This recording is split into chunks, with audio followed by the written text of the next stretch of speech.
customers have a number of factors to consider when populating their branch offices with storage, and whether or not they go with a traditional physical cluster versus a virtual cluster, software-defined cluster, depends on a number of things. So the local workflow requirements are obviously very important, as is the overall storage strategy of the business. But also logistical concerns like just power, cooling, space, IT resources locally.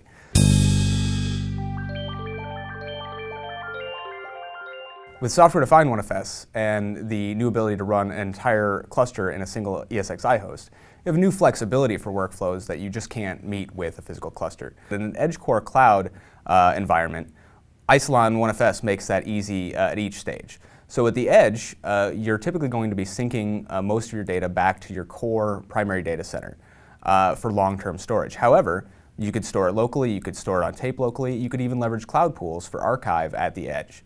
At your primary data center, you have, again, the ability to sync off to a DR site, you have traditional backup applications, and you have cloud pools, which gives you additional protection and flexibility for your archive data.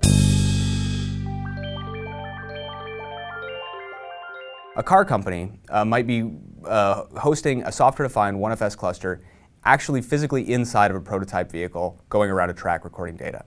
When that run is done, it offloads all of that data to a remote office, maybe in the back of a truck. Then it wipes all that data, starts another run. No concern for the retention of that on the local cluster inside the car. It's once and done.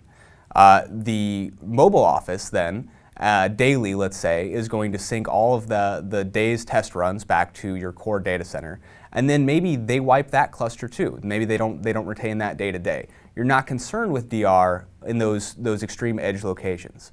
These are things where you need low latency, real-time storage on site, and it might need to be disconnected from your central storage, and software-defined is amazing for that.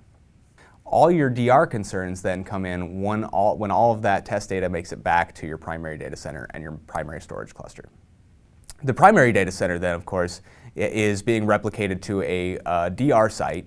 Both the primary storage cluster and the DR cluster have access to the cloud account to which you're tiering your cloud data, which means that in the event of a disaster, you can seamlessly fail over to your DR site and still have access to your full cloud data.